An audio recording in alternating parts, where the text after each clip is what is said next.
All right, what's up, everyone? Airy Lord's back for my, I guess, one-off video of the quarter or of the month. This is doing reviews for TV series, as I've been less consistent, obviously, and don't really cover The Walking Dead anymore, but there are still a number of high-profile TV shows that I keep up with.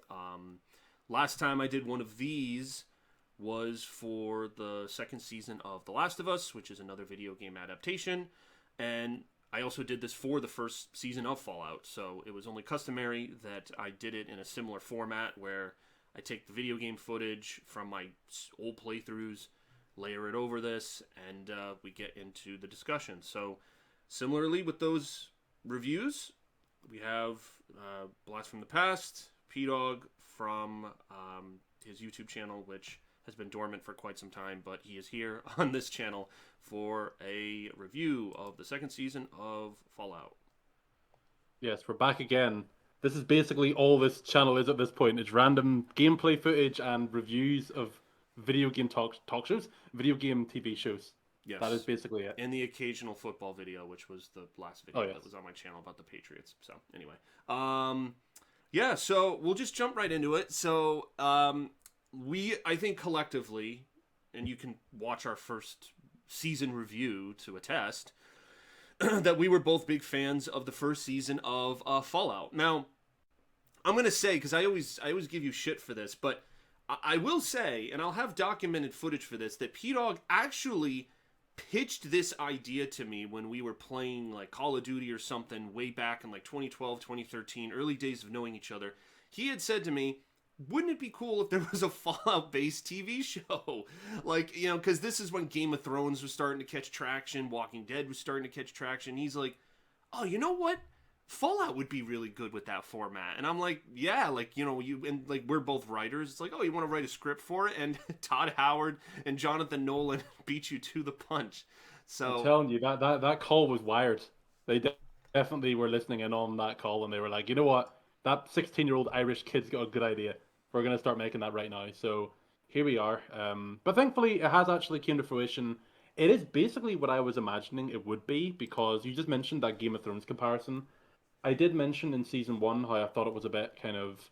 It wasn't very kind of big. It didn't feel that big. Like, it felt quite secluded. I think this season you're starting to see the Game of Thrones influences happen with all the different kind of, you know, branching storylines, I guess, which we'll get to in just a second. But yeah, season one came out. I enjoyed it. I thought it was really good. I didn't love it. I thought it was pretty good. I think you enjoyed it more than me. You were like quite a big fan of it, I think, whenever, if I remember that first review. But yeah, would you say you're still like going into this? Were you still as kind of hotly anticipated it had been a while, as you were? right? Like almost 2 years, you know, and so you have a little bit of time to sit with the product. I think I was still impressed what they were able to do, and this came, I think, when season one came out, it came out on the heels of The Last of Us, and it was two home runs, because prior, video game adaptations always fell flat on their face. The Assassin's Creed movie, terrible. The Resident Evil spin-offs, terrible. Like, they just could never make, you know, Halo. Do I need to make a whole video talking about how garbage that Paramount series is? There's been a lot of misses, and The Last of Us and Fallout were, you know, really big bright spots, and I liked how they balanced real character development drama, but also incorporating the funny aspects and the like, kind of like the goofy savviness of the Fallout universe, because it's serious, but there's also an element of kind of like just unseriousness, I suppose, just with, you know, the element of the gameplay, you know, going into vats, and when you kill someone, all the limbs explode off the body, you know, just intentional stuff like that. Yeah. And I mean, very fitting for this season. You've got like, you know, from New Vegas, you had like who won the lottery? I did. You know, it's really dumb stuff like that. But it kind of added to the world, and it made it feel quite, you know, quite spontaneous, which I think was a really good like bonus point for the games and what made them so enjoyable. And well, I think we talked in season one about how they were incorporating that into the show. I think it was kind of a mixed bag for me. I think it was just like it was all right incorporating some of the humor, but these are all kind of things that I guess going into it, I was interested to see how this season would adapt those things. Now, in The Last of Us, I was really interested about how they would adapt a certain thing. I'm not going to spoil it too much if you haven't seen it. But this one, I was more kind of like, okay, I'm much more interested in where they go with this because there's a lot of stuff they didn't like put into the game or into the show. Sorry, they didn't put in like Death Claws, super mutants, Fat Man. We obviously knew the New Vegas was going to be like the main part of this, like a brand new location that we, as the gaming fans, were familiar with.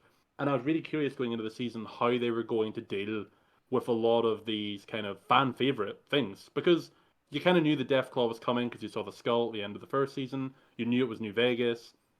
It was kind of heavily implied that the Super Mutants were going to be a part of this series, and I guess going into it, I had quite a lot of expectations with it being an original story, not knowing where any of the story beats were going to go. And yeah, season two came out episodic this time, didn't drop all at once like season one, which I thought was interesting. Did you prefer how they did season one when it was all at once, or did you prefer the episodic weekly format of this season? Um, I liked the fact that it was just, one episode to consume at a time. I actually forgot that. Season one was all at once? Yeah. Wow. Okay, so they kind of, I guess it would be interesting to see what format they liked. I liked the fact that I had to wait a bit. Now, candidly, just because of how busy I was watching some of these episodes back to back to back. So, Yeah, same. it was... It Didn't was really factor in too much, but yeah. still. But there was a significant amount of hype going into this season. You had a location from a previous game in New Vegas. You had the cliffhanger with the main plot was Cooper finding his family, who were in these high profile for like VIP's vault.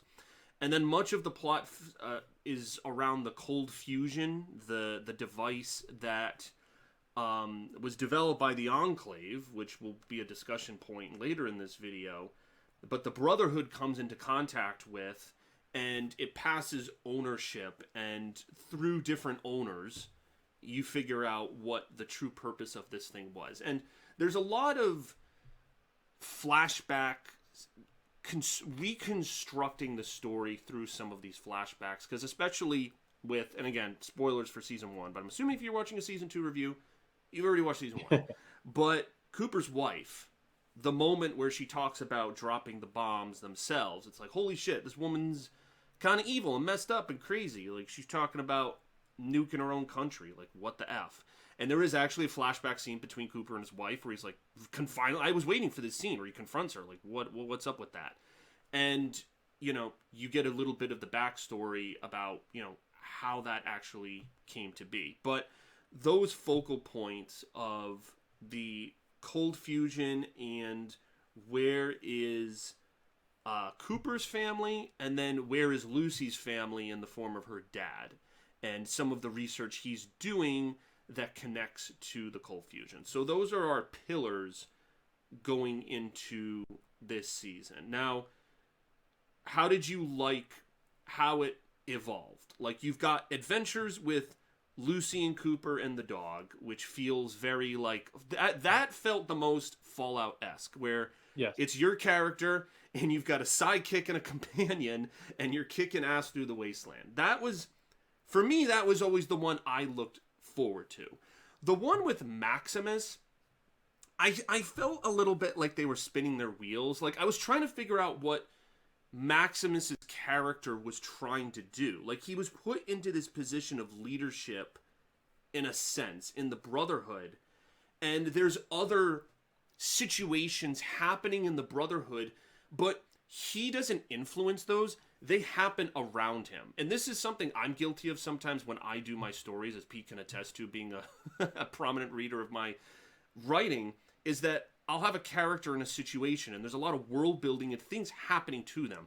But it's more so, what is that character doing driving it? Now, he makes a pivotal decision by killing one of the faction people from the Commonwealth, so I'm not taking that away from him. But I felt like there was more action on the part of Coop and Lucy, even Lucy's brother with those VIPs that he breaks out of the cells, than on the part of Maximus. This is an interesting critique. I'd be interested to hear, like, as we frame going into these first few episodes, how you feel about that comparison.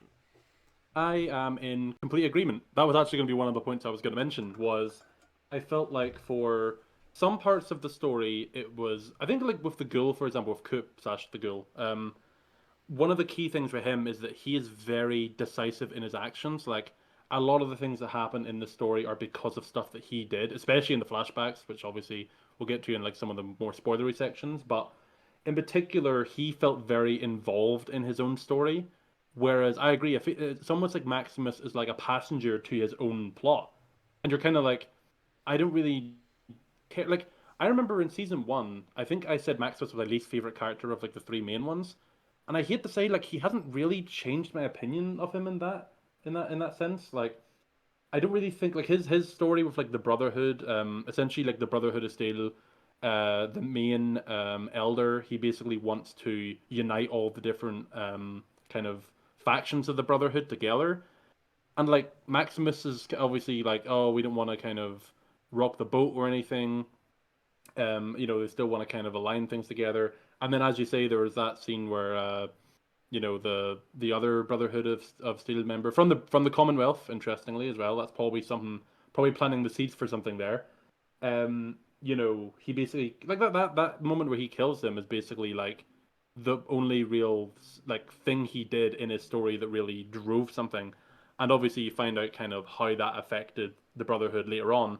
But it's weird because after that, like the Brotherhood stuff just kind of gets abandoned, and then he has to escape because he's going to go.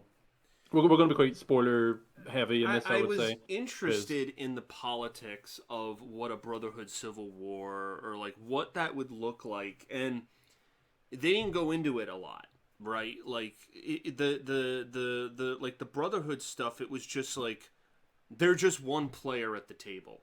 They were almost dealt with in the same way that the introduction of Caesar's Legion or the NCR or even very briefly in that first scene in Novak with the Great Khans, like they're a faction that seeks control. Now there's more complexity to the Brotherhood, and you get a little bit of that with the I forget his name, the leader, the bald guy with the beard, who's kind of like the leader of that faction that's out there. But I was trying to understand like what they were gonna do with the cold fusion, other than like are they seeking to conquer Vegas? Like what's that wasn't kind of made abundantly clear to me. More so because I was being pulled in the direction of this whole like the most gripping element of it was Cooper's backstory, because this guy has lived so many freaking lives. From the flashback we saw in Anchorage, Alaska, to him being a U.S. soldier, to some of his dealings in Vegas with Robert House, who is a prominent character yeah, in which I was this very happy show. with. I didn't know how much he would feature, and he's like basically like one of the main characters in Yeah, this he's a series, which I focal think is really point. cool. He's a focal point, and he's almost like the I don't know if there's a literary term where like you think he's the villain, and then by the end of the season, it's kind of like, oh, like I was played, like because Howard's being Coop's being played, but Mr. House was being played too, as you find out what the sort what the cold fusion was originally used for, and it's insinuated in that scene when he hands it to the president that they used that to fucking drop the bombs and nuke the country, and that Coop had a part to play in that, which is really fucked Yeah, up. well, he was basically like the main pawn. Like it's weird because he started the series kind of being out of the loop with a lot of that stuff, and by the end of it, he's like knee deep in everything, and he's almost got himself in too deep. And as there's a very prominent scene now in hindsight when uh, Coop goes up to Tenpenny Tower, not Tenpenny Tower, he goes up to the Yeah, he Lucky went all the way to 38. he took a quick stroll over to DC. Yeah, yeah. Yeah, yeah. He rode his You Brahmin got all the way Fallout 3 across on the the mind. America.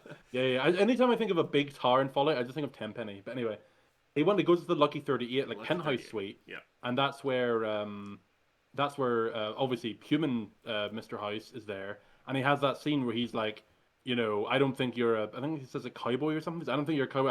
I think you're a killer. Are you a killer?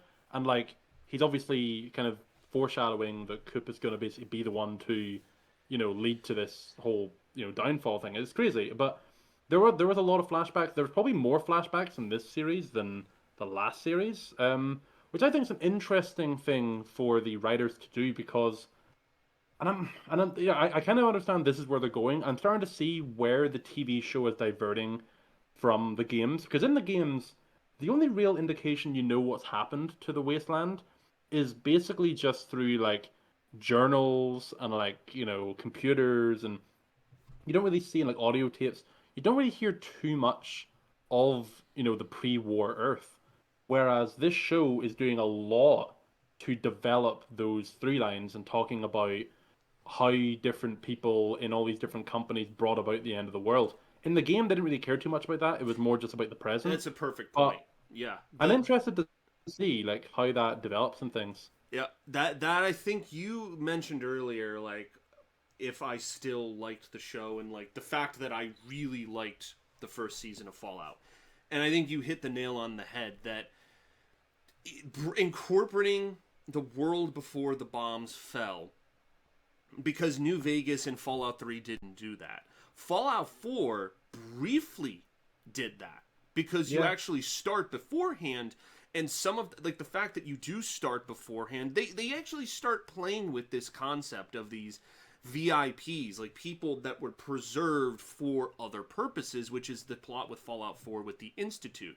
So you see, you almost got a teaser of that with Fallout 4, and it's expanded greatly upon in the show, where it's integral and it moves the plot forward and it relates to characters' development. Because one of my favorite scenes was that like veteran retirement speech. You know, like the speech scene where Coop is at that veteran hall and he's thinking about yeah, like yeah. his war days and hearing about like what the guy's talking about, like the service of the soldier. I thought Coop's character development was so interesting because you get a sense that he was like Lucy at one point, someone who gave people the benefit of the doubt and wanted to do the right thing. But in his mind, he tried to do the right thing and it resulted in chaos and devastation. So he's like, ain't no way I'm going back to that. And he can't. And but it's interesting because that old character is starting to come back the more he's interacting with Lucy, right? Season 1, he was very ruthless and Oh, just, he cuts off Lucy's finger in season 1. He's kind of a dick in season 1, but in season 2 I was almost getting this like semi redemption arc, and like you root for that by seeing these flashbacks about who he was and how he was manipulated by both Mr. House and the fucking government via the Enclave. yeah. You have that scene. I think it's in Freeside when like he goes to the bar to drink, and you just kind of see like how miserable he's become, and he's probably realizing like how the war has changed him, and how he doesn't really want to be the guy he is, and it's almost like the world has made him into the way he is right now. And I think you're right. Like there's a very purposeful reason why the showrunners had him and Lucy be partnered up, because they're either two sides of the same coin. As little as they want to believe, they basically are chasing after the same thing. Now, Lucy's is more apparent, like she's still that person and is slowly turning into someone who's a bit less, um, what's the word I'm looking for? He's a bit less gullible, I guess, and is kind of more battle hardened. Whereas the ghoul's almost trying to work backwards. He's kind of already this character, and he's trying to like, you know, rediscover his humanity in a way, and like his whole arc of trying to find his family is kind of his through line of trying to keep going in that way. And I think it's interesting how that develops in like real time, because obviously like the main point of their storyline is they're still hunting for Hank, who is Lucy's dad. If you remember at the end of the last series, he got away, like he was in the battle armor and he flew away. Yeah, Then so you that basically could be find our out he goes next. to New Vegas, Yeah, and that could be our next talking point. What did you think about the usage of the mind control devices in the plot of this show? Because again, this is the lore of Fallout, where the devastation of the wasteland and the state of it being an apocalypse allows all these players to create their own tools to get the upper hand, whether it's, a robot like Liberty Prime, or it's, the FEV, the virus that mutates the super mutants, that how they were created, or in this case, it's what Mr. House made with these mind control devices. And we see it in one of the intro scenes at this bar pre-war, and it's a great demonstration of the power. And it evolves, like you don't know precisely like how it's going to be made, and then you understand the basis that they actually based all the code off the congresswoman, because she had the ideal Myers what was it, Meyer-Briggs? Myers-Briggs. Yeah, you're a psychology major. You should. Yeah, To be but honest, whenever I seen that, I was like, oh my gosh, of course they bring some like, because that would have been like hundreds of years old by the well, time they the wanted the Myers-Briggs. ideal person to base off of the personalities, which is Yeah, why well, they. to answer your question, Yeah, I'll answer the question with another question to you very briefly. yeah. This is new to Fallout, right? There is no hint of mind control stuff in any of the games, I don't think. It might now. Listen, I'm not that familiar with one and two, and like any of the kind of older games. I'm more familiar with like the more modern. I say modern. It was 2008. This game came out. That's like 15 years ago. Or no, 16 years ago. Oh my gosh. I think But yeah, like it's the more recent games, I guess. it's Like your so threes, it your has like. existed in other forms. Remember in Fallout 3, the Death Claw mind control Oh yeah, I devices? suppose. Yeah, Yes, yeah, where yeah. the Enclave Okay. tamed Death Claws that fought for them. So, and that's the Enclave in Fallout 3. So that's definitely, and that's their technology because we find out that that's who Hank has been Yeah. working for the whole time. So I don't think it's a stretch at all. I mean, I think what we've seen in Fallout 3 with, Gary clones or using, the Yeah. creation of the super mutants alone, the Death Claws were an invention from the Enclave, from the FEV virus. Um, so I Yeah, think I thought it was I thought it it was interesting, yeah. I guess, the use of the mind control stuff. I wasn't like completely sold on it throughout the whole series. I was kind of still a bit like because like mind control is one of them things like time travel or cloning yourself. It's one of them things where it's very difficult to like to realistically implement into a story. You know what I mean? Like there's just so many different kind of curveballs that can be thrown Fallout at has you two of the if three you you try and implement mentioned. something like that. Well, yeah, there you go. With Gary, who can It's like forget obviously Gary? this. Yeah. Yeah, I mean, the show basically always tries, or the games world always tries to do these like crazy things. So, and I guess the purpose of this is that Hank essentially goes to New Vegas to master this technology because they're always kind of hinting at it, but it never fully kind of went to fruition, essentially. Um, and then But I like he, it because it has rules to it, though. Like, it wasn't just this blanket mind control, right? Like, yeah, it's not it like he had. flicked the switch and then everyone all of a sudden like, oh, turned into zombies or whatever. Like he's trying to do it in a kind of uncharacteristic thing for an antagonist to do. He's basically trying to like calm everyone, and he's essentially like, I mean, it kind of turns a bit villainy towards the very end in the finale, which I'll get to in just a second. Yeah. But he initially kind of frames it to Lucy as like, you look at the wasteland and you see all these different factions. You've got Caesar's Legion, who's in a civil war. You've got like the Brotherhood, who basically caused the civil war at this point in the show. Yeah, just general wastelanders who all hate their guts, every man for themselves. Wouldn't the wasteland be so much better if everyone was just mellow, essentially? If people resisted the urge, and he demonstrated that midway through the season when Lucy and him reunite. Well, against Lucy's will, they reunite, but she gets to see, Great Khans and Caesar's Legion and NCR people all like in a canteen, like eating together and stuff, and she's a bit like, "Oh my gosh, like this is something that's actually happening." And Hank is trying to frame it as like, if you try and destroy my project, it shows that you want chaos in the world. And I was kind of like, that's a really interesting spin on this, as someone like him who, if you remember, obviously for most of series one, you didn't think he was a bad guy. He was just kind of caring, loving father or whatever. Then you find out he's a villain. This was kind of showing slightly more traits of him, showing that sympathetic side of him that potentially existed. And I thought Once that it was kind was of an interesting way to revealed go about that it. once he was revealed that he was Enclave, it totally made sense to me because I was like, that is so in line with how they were in the first three games about like, we know the proper course for humanity and we'll do it by whatever means are necessary. Torture, Yeah, everything's kill, all about control. imprisonment. Yes, that is totally the Enclave. And I was like, okay. And you forget about them because in the lore of the series, they're defeated in Fallout 3 after the destruction of Raven Rock and John Henry Eden and Colonel Autumn. The whole Project Purity thing fails on them, and then they're not an East Coast faction. The Brotherhood is in control, takes their vertibird technology that's incorporated in Fallout 4. They're not in Fallout 4 because they're not a presence out there, but they've always had operations going on. And Fallout's 1 and 2, they are the dominant force.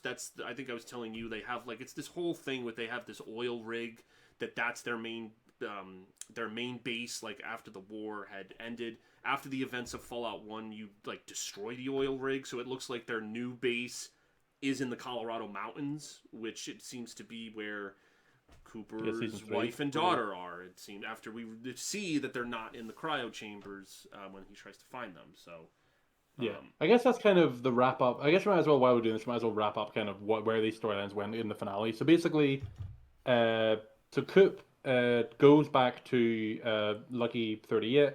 There's a battle scene with Maximus and the Death Claws, which we'll get to in a second, because I do want to mention the Death we'll Claws have in like a action and the section. fighting stuff as a separate thing. But Yeah, yeah, yeah, go on with yeah. yeah. But basically, he goes up there. He sees the computerized Mr. House, which is the same as what it was in New Vegas. And I guess what kind of happened is his like brain is kind of saved in like the mainframe, I guess.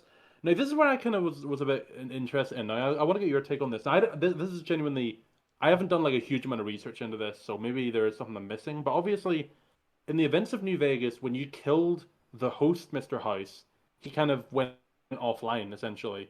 So this would maybe imply that like he does kind of have he has a line in the finale about how he talks about getting shot, bludgeoned to death, and all, or like, get bludgeoned and stuff, which implies that like he has been killed. But I guess the TV show was implying that like somewhere in the mainframe his brain will always kind of live on, and he'll always be like a presence in the tower. And I don't know if that is like legit what's happening, but the point is he's still alive in the system, and he basically guides Coop to where his family are.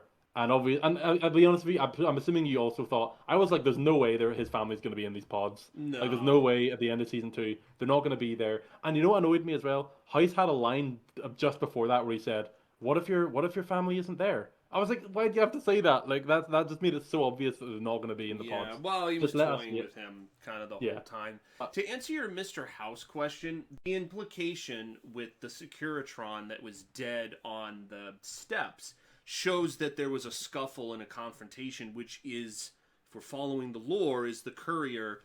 And this is of the assumption with the offline that the courier did kill House.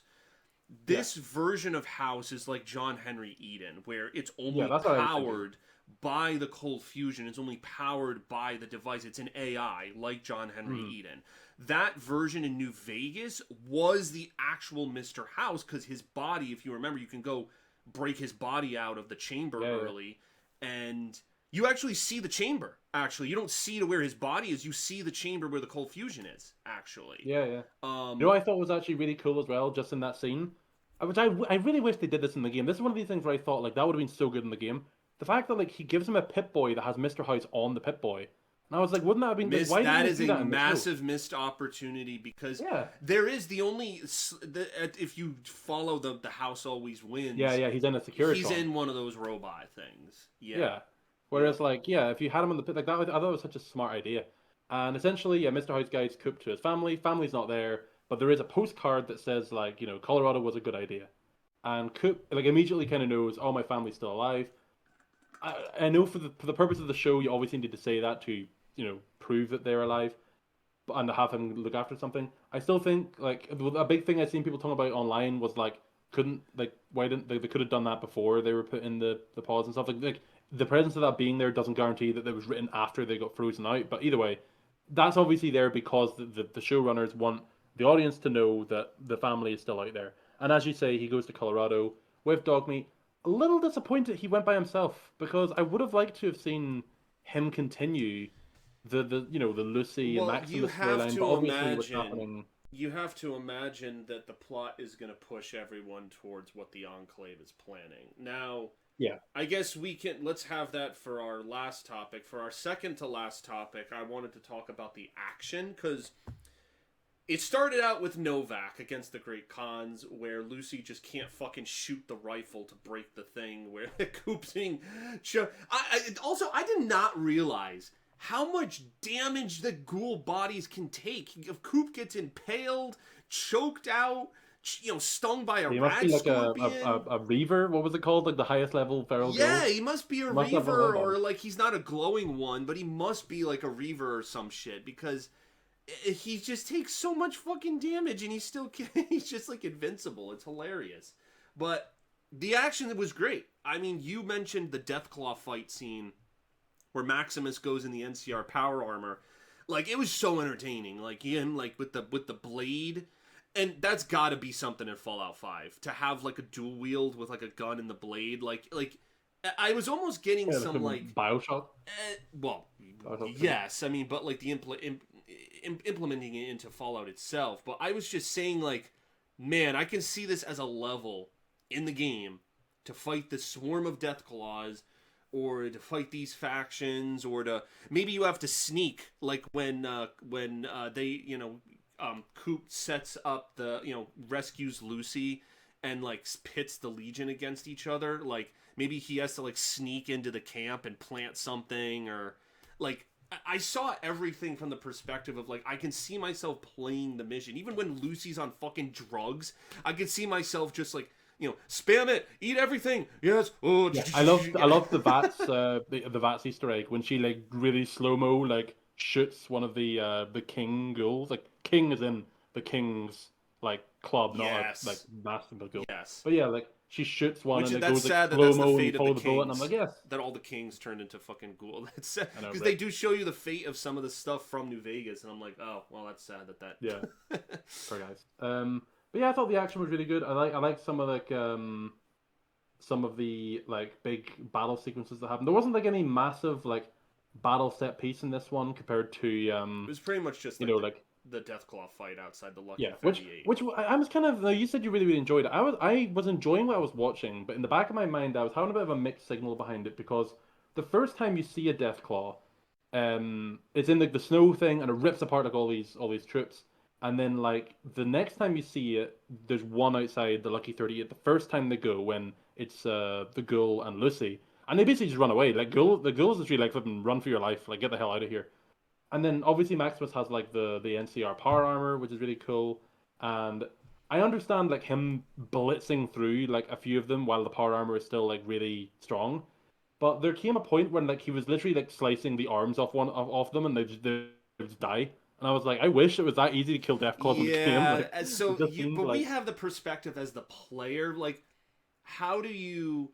I think what you're asking is you wanted them to seem a little bit more invincible. They did that through numbers, because actually this is another reference to New Vegas. They mentioned how they came from the Quarry Junction. I'm like, yep, that's where yeah, they were in which the is actually fucking. something they mention in the game as well. Like they mentioned that if no one deals with a Quarry Junction, then they'll end up going to Freeside and Yes, and that's where there's like Vegas. the Alpha Death Claw in Quarry Junction. It can one hit you. Yes, I have PTSD from going Yeah. to Quarry Junction. However, my favorite weapon from New Vegas made it in to the show, and I think you and I remember I messaged you this Oh time. my gosh, We the both flipping thought I was the waiting the biggest whole everyone. season. I looked online. So many people said the same thing as well. Yep. By the way, So what we're talking about is the scene where the NCR shows up and saves Maximus from the Death Claws.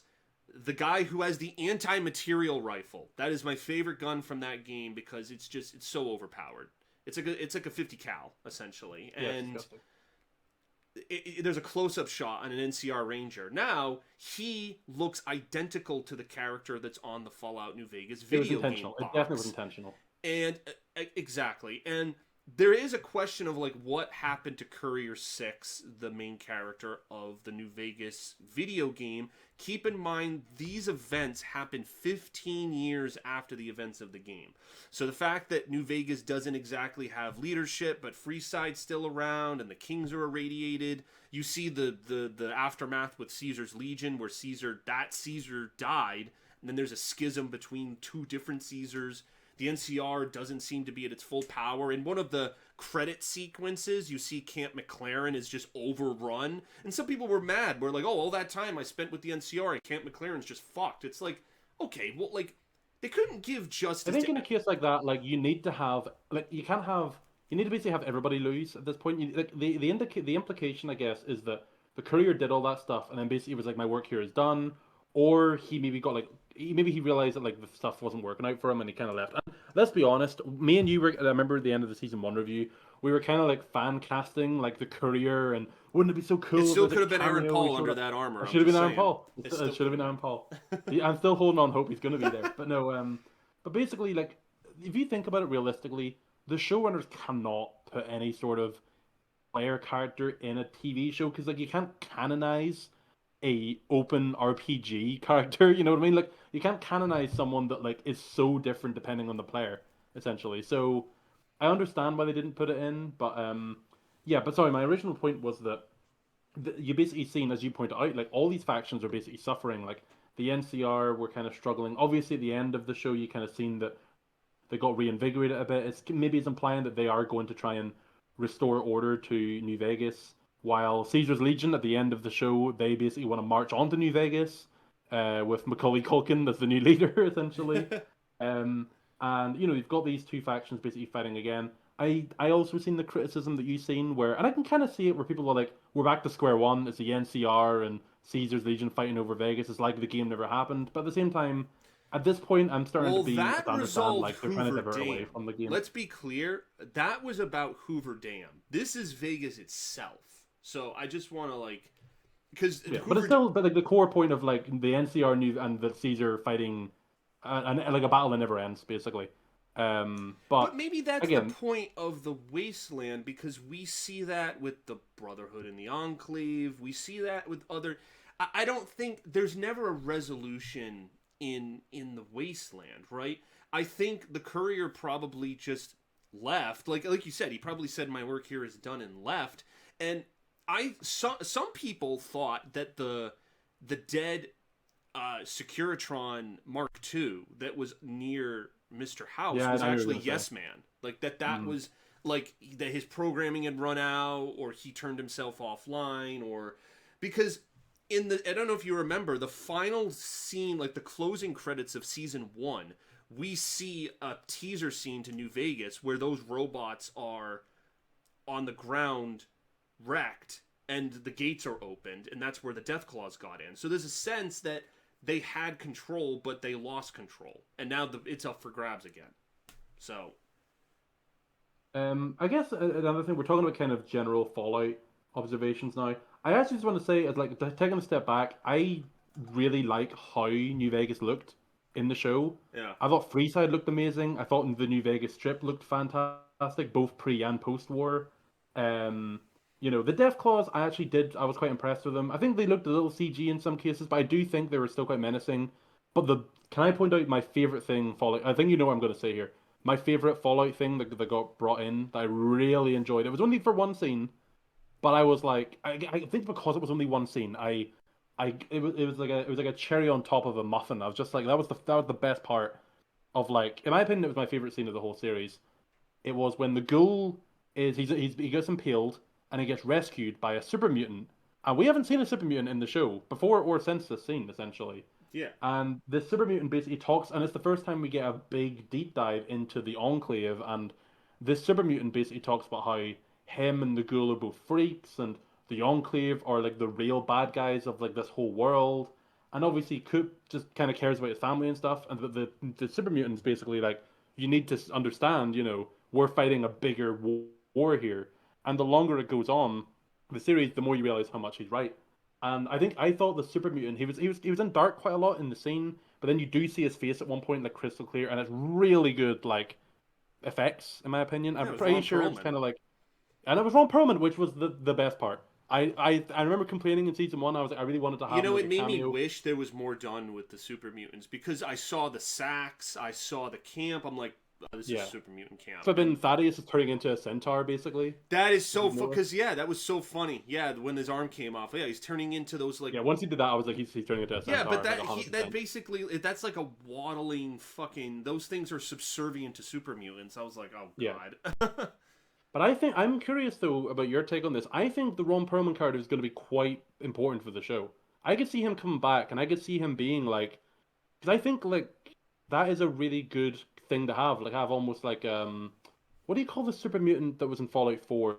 The guy who was in the glowing like hole or whatever. The Oh man, I remember the forget. one? I thought you were Yeah, but you know talking what I about mean. the Like I thought you were talking about the Nightkin.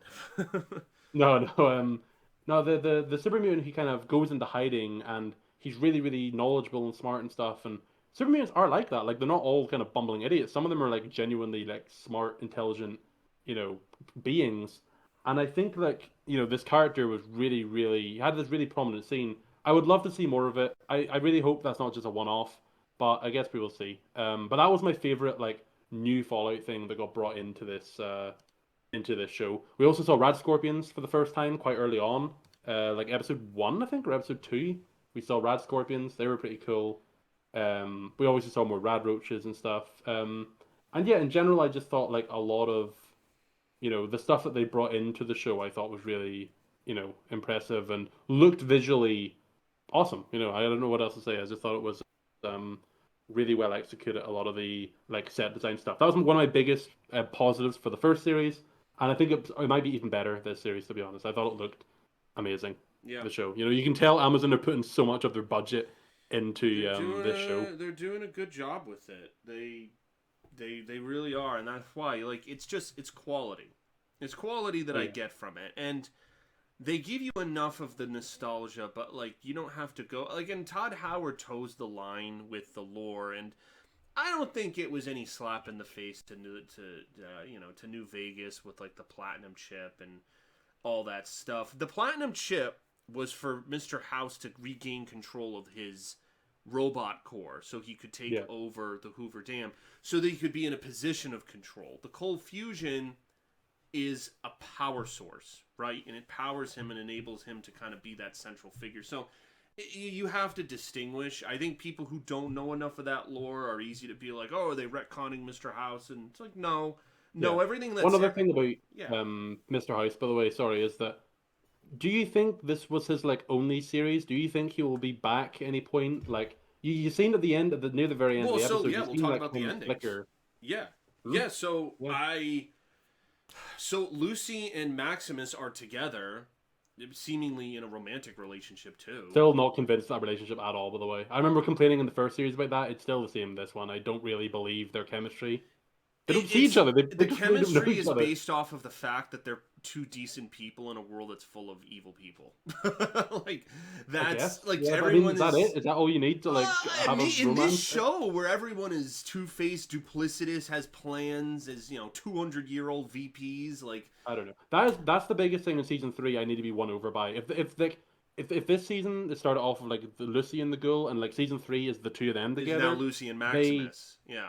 yeah they need to kind of build that relationship up. I think to really make it more, I guess, like believable for me. I guess I don't think Right. I'm the only one with that complaint, but Well, yeah, so yeah, they're the two of them still work together. in the Lucky 38, though. They have Lucy's dad, who is now has his mind wiped, which is a reset on his character. We concluded the character of Hank McClane, essentially, when his mind was wiped with that device, which that was a sad scene. It did have like a finality to kind of the man that had Do you been, think that's the last of Cal McLaughlin? Then do you think we're not going no, to see him the he'll. I rest? don't know if he'll be in it in a repurposed way as a different type of character. But the guy who was from the old world, who had the briefcase handcuffed to him, and who was an Enclave envoy, and who was doing like that type of like visionary for the Enclave, like that, and the dad to Lucy that guy's gone, right? So, and it is a Yeah. conclusion of his Yeah, that was a character. really good scene actually. That him being like, "Lady,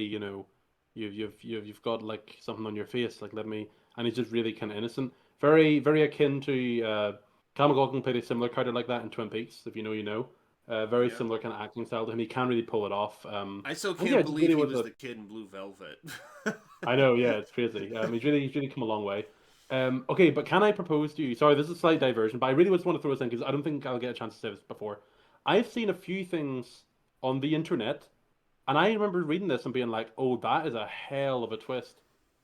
Do you think there is a chance that he could have faked that, and he because there's you can't like you can't like prove that someone had their memory wiped. He could have just done that, and then he could like do his own little scheme. Because I could see maybe him not being in season three, and then him being in like season four, and like just being he was pulling the strings of something else, I don't essentially. think so. Because To answer your question, no, no, and I think it would ruin that final scene between the Lucy and the dad if that was if that I don't think so, but and I think it would ruin that finality. I feel like there's enough twists in this show that I wouldn't even be surprised if something like that did happen. But Because we see the season one, device in his head, and he twists the control mechanism. Like it all played out, right? Like I don't think there's any like, oh, but we didn't see this off screen. No, I do think there's a also found it funny about how Lucy just kind of walked away from him after that, and I was like, you're just gonna let this like basically human vegetable like just sit outside this casino like forever? Like, what was going to happen? And obviously, she met with Maximus afterwards. But yeah, sorry, they're in the Lucky 38. And then I think you were going to mention there earlier, house's face kind of flickers for a second, and you're kind of like, is he still So around? Like, he's probably still there. The insinuation is that he's still there.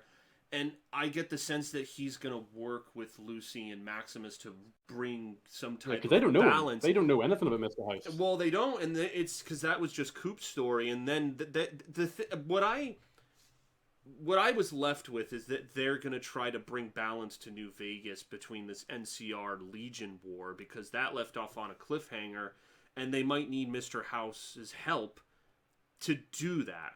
Now, the plot is very split because they're still in New Vegas, but now you also have Coop going to Colorado to like the actual Enclave base. So now you got two different locations.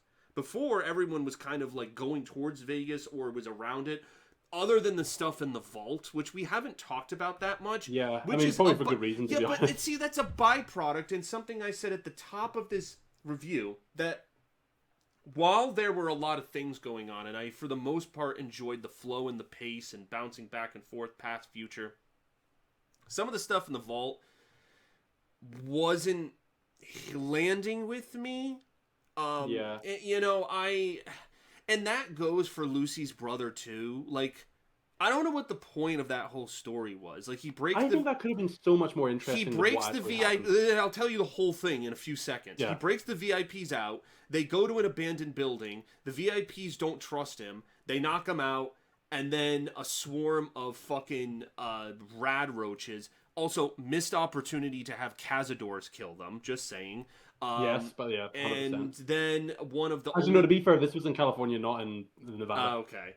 Well, still, missed opportunity. And then one of them who actually trusts him, tries to get him to safety. And yeah, how convenient, by the way, only him and the love interest have been survived. I was like, all right. what is this? Room full of dead bodies and she's I still was alive. like, why not have them go get captured by Caesar's Legion or be involved with the NCR?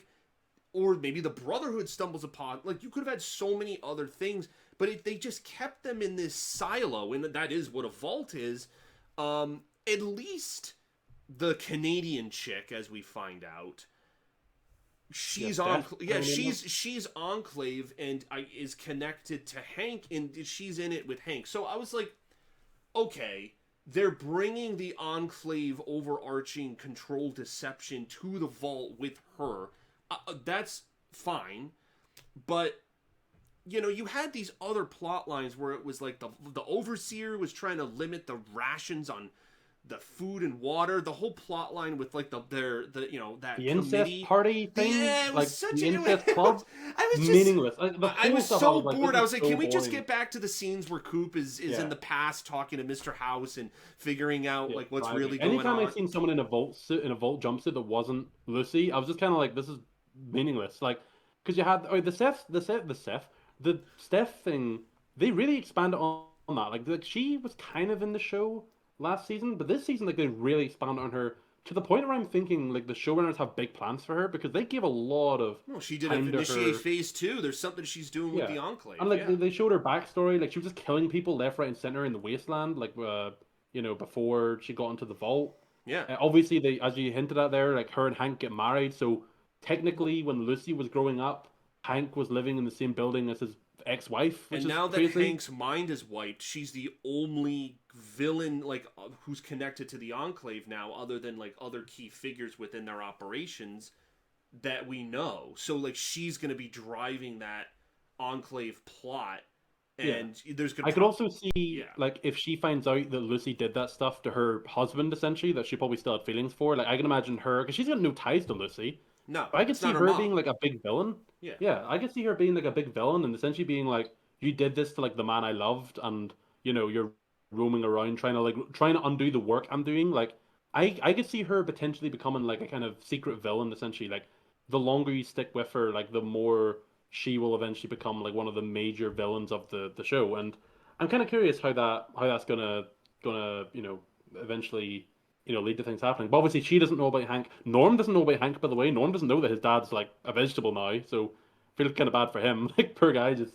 roaming around the wasteland, not knowing that his dad's like done all this evil stuff, and crazy things. But he does send that radio message. I do want to point that out as well. One of the scene, maybe the only thing that actually happened in that thing that could have future ties is he sends that like beacon out essentially to Lucy and his dad, like asking basically where they were and whatever. That's the only thing I could really see kind of becoming anything else after this. But yeah, I Yeah. agree with you. The Vault stuff, bit crap in my opinion. Definitely like the worst part of Yeah, I this was just series. waiting for it to be over. Anytime her brother was in it, I was just like, okay, okay. Like it was interesting that like they were figuring out some of her deception. Like that kept me Hmm. interested enough, and when it connected to the Enclave, like good of them to do that. But yeah, other than that, it was kind of a miss. So those are the only two negatives I'd say. Yeah. The Enclave Pip Boy as well. Want to point that out. yeah, Never seen that before. yeah, I guess so. Basically, it means that maybe Voltec are the only people to have built Pip Boys. Like, I wonder what an Enclave Pip Boy is like. It's gonna be quite different. So, yeah. yeah, a lot of kind of interesting new stuff to see. Where they're gonna go Yeah, with. so I think it leaves off. It left me wanting more. It left me interested to see like where everything was going to go. I think there's opportunities to have more of the super mutants involved, and since the Enclave made them, that's definitely a possibility. I'd be interested to see what new characters are going to come out of the Enclave portion of this. Um, I mean, I'm interested with Colorado because they haven't really done much. I think there's one Fallout game that's set in Colorado, but it's like kind of an old game and like it wasn't really that popular. So I could definitely see them like being quite free with what they want to do. Because like California, they had to abide by like Fallout 1 and two's lore. New Vegas, they obviously had to abide by the New Vegas lore. Colorado is a relative clean slate, so it means that like the showrunners can kind of do what they want with factions, with characters, and I am probably the most interested this time going into a series because this is really just whatever they want essentially to do, they can do. When it comes to like some of the new factions. There's some of the stuff interestingly that hasn't been mentioned yet. So the Enclave's obviously becoming a more and more of a threat. We haven't really dealt with any sort of like the only like big thing I'm thinking of that hasn't really had a presence yet is synths, and I'm not sure if synths are going to become a thing in this show. I've seen a pretty like morbid twist that like imagine Coop like finding his family, but then like there's a version of him that's not a ghoul, like a human version of him. There's like a synth that's basically taking his place. Yeah, I don't know how they're going to do the synth stuff, if they're even going to do it at all. But the point is, Colorado, clean slate. Very curious to see kind of what stuff they could do with that storyline. I'm And yeah, guessing it they're seems not going to like do anything with the synths. They've already got enough kind of plot points with the mind control devices. Hank said there's already people out there that got these devices. They don't even know it. I think they've got enough puzzle pieces on the board. I think they got enough chess pieces on the board to play with. They don't gotta. You don't have to touch into every aspect. The synth stuff was very, very specific and unique to Fallout 4 with the Institute. well, three they had the Sims as well, like under Rivet City. You had No, those but that scientists was in more of a teaser to 4. They had that one. That was a side quest that like was, and that guy came from the Institute. So like, you know, I'd say that was It's just the more. point is that like Bethesda slash Todd Howard, like they've always kind of because like those are both Bethesda concepts. Like, both those games are Well, Bethesda I and Bethesda thought writing the game. the Commonwealth envoy was a fucking synth until Maximus killed him. So I Oh, was well, I like, guess oh, we'll maybe see. he's the synth. And he just dies. I was like, all right, well, never Um, mind. So but I know I'm kind of interested to see like um I guess the main thread lines will be like Coop trying to find his family again by going to like Colorado and trying to confront like where the Enclave are. Lucy and Maximus, I like they do point out about like Caesar's Legion like coming in New Vegas. I don't think they're gonna stay in Vegas though. I'm not. I'd be surprised, I guess, if Vegas is still a location for next series. I think they're well, probably it done seems with it like at it. this Like point. they're at the top of it, and given all the bouncing around we had this season, I don't see why not. Like Lucy doesn't know where Coop. Like, there's no reason for them to go to Colorado unless they find it out from the Canadian woman. Really. Yeah, I think the house thing is probably what's gonna happen. Like, House will try and reach out to them, and will try Or and like House will convince tell them to them. do. House will tell them where Yeah, Coop went. Yeah. yeah. And then you've got the Norm stuff. Ironically, we were just talking about them being the most boring. that's probably one of the more interesting ones as well because I Well, yeah, don't now really because he's on know. his an adventure and he's probably going to bump into Lucy in New Vegas. There's going to be like a coming together of those characters, you know. So, but missed opportunity to do it earlier. The fact that he didn't get to confront his dad before his mind got wiped, it's like that kind of fucking sucks. Yeah, it's kind of a wasted opportunity and as well. Like I Yeah. don't really. I like him and the other girl. Like the girl, by the way, you don't really know anything about her. You know that she started the job just before they all got frozen. That's pretty much it. But I don't even know her name. I don't really know anything else about her. And I guess the Steph this I can't call the Steph. The Steph stuff is like the only other kind of big thing I think that could be like massively developed. I could definitely see like the enclave there being like an enclave presence at some point in season three. There being like maybe someone else we follow or like some other kind of development there that No, is kind of that'll like a be new interesting deadline. because again, like we don't know who's been leading the west of the Enclave since their defeat in the first Yeah. two games, and then their East Coast faction was defeated in the third game. They weren't around in the fourth one because they weren't around on the East Coast. So it's like, what's their presence, right? You know, and it's unfortunate that it's taking Bethesda so long to make future games because you really could have a Fallout 5 incorporate this stuff, as Todd Howard has said it would.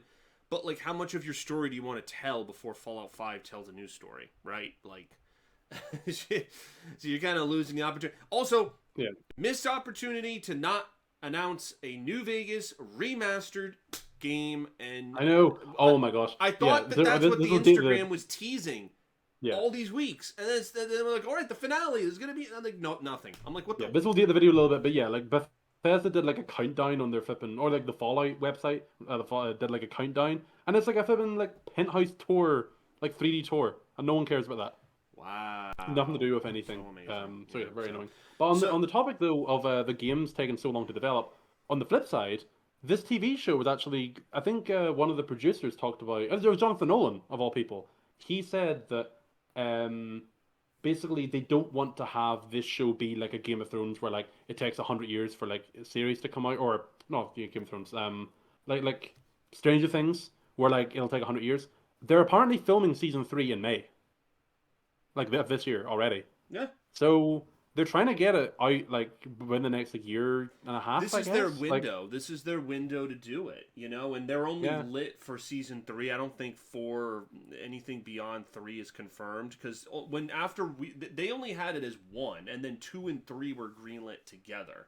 So yeah, we'll have to see what's in store uh, for three. So I guess as we round out and kind of conclude here, what would you rate the season overall on a scale of 1 to 10? All eight hmm. episodes. It's tricky, right? For context, by the way, I actually looked at all the video to check our ratings just so I can compare it to what I would rate it now. You give it a 9 or a 9.5, I think you said it was 9 or a 9.5. Yeah.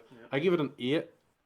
Um, it's tough because the first series had the novelty of it being like new and me not really knowing where it was going to go with things, and I was quite intrigued about where the storylines were going. And now that I've seen them kind of develop a bit more, it really is like a series of two halves, in my opinion. Half of it I was quite into and quite engrossed in, and the other half I was kind of like meandering around. And I think the Vault stuff does bring the series down quite a bit. I could imagine on rewatches, like I would just skip those parts to be honest. Like especially like the Vault 33, where like the incest party or you can call it incest party, the incest club and stuff. Like Incest that stuff was party. so. This I isn't know. this isn't the Boys season 3. If you want to see that, yeah, Hero Gasm. That's a um, thing. Look that up. Yeah. No, it's tough. So I think the stuff I enjoyed in this series, I enjoyed more than the stuff in season one. But the stuff I didn't enjoy in this season, I didn't enjoy a lot more. So, and because there's a lot more of the Vault stuff, I think I won't. I don't think I'll rate it as high as season one. I think I'll give it like a 7.5, maybe just slightly less than season one. I think I still prefer Yeah. season one in general, I want but to give it. The thing is, though, like I'm so torn because I agree with you, but I loved Cooper's character, his whole yeah, story. that's If it my was problem. just Yeah, his story, the whole thing, I would have been like, "This is great," yeah. And yeah, I don't know. I if I did give it a 9.5, I don't know, I'll give it like 8.75. So I'm like right up to where season one was, but not quite there because I think there are some areas that could have used some Yeah, modifying. we need the fat man as well. We need the That fat man to come out at some so point. What's again, probably the like only other big thing that's missing. they've been good laying things out. They didn't bring the Death Claws into two, the Rat Scorpions. Yep. So I'm sure if they're fighting the Enclave and they're getting overwhelmed by their fucking power Yeah. armor Oh, or and Liberty whatever. Prime as well is obviously going to be a thing. We Liberty kind of mentioned that Prime, yep. briefly, but yeah, Liberty Prime will be a thing. Dude, these fucking post credit scenes. I got spoiled by that on because I turned the episode off and then going on Twitter and everyone's like, "Oh my god, Liberty Prime!" I'm like, when the fuck was this here? So I rewinded the episode and then I saw the scene. I'm like, oh my god! I'm like, what? Like I watched the credits up until the scene where they like stop panning around whatever the final like area that they're showing where they're like zoom like fly cam and it's just the like the credit and I was even like, you know, like my girlfriend was enjoying one of the songs, so I left it on even longer, and then the post credit still wasn't in that frame of time. I'm like, what the fuck? So it's fine, but no, that'll listen. So many elements at play. I mean, fucking the Return of Liberty Prime. That's gonna be lit. Yeah, the Brotherhood in general being in disarray as well. Like that's going to be an interesting through line in season 3 as well. Yeah. Yeah. What are they gonna do about all this? Like, how do they come to the party? Like, the Enclave was always their like main. Which is kind of weird rival. because like the Brotherhood was always such a strong force. Like when you had the Enclave, the Brotherhood was always like the equally strong opposing force to it. But this time around, it's almost like the Brotherhood's a bit disheveled, and this is the time for the Enclave to really. I think they've almost done this as a way to the Enclave to seize as much power as they can to make them more of a threat for the protagonists going into it. Like the Enclave have probably never been as powerful now, especially with like the NCR being kind of fragmented, Caesar's Legion kind of reforming but still being a bit of a ragtag group. A lot of these places like they can't touch the Enclave, I don't think. And I think the Brotherhood being like their biggest opposition, also being in civil war now, the Enclave are going to look much more threatening. So I'm very curious as to how that's going to go. I really hope they don't kind of mess things up with that. They haven't really done a lot with the Enclave yet. It's all been kind of through No, we'll get to see Enclave power armor, like that, like you said, it's a direct. Yeah, plasma weapons potentially. Yeah, you know, plasma weapons. Yep. There'll be a lot of interesting stuff. Yep. And you know, oh, by the way, in that post-credit scene, I wasn't spoiled, so I didn't know it was gonna be Liberty Prime. When I seen people like talking about like people getting killed and death and stuff, I thought it was either gonna be like the Civil War happening and they're gonna reveal something else, or the other thing I was thinking of was another Fallout staple. Was I was like, I wonder if they're fighting a behemoth.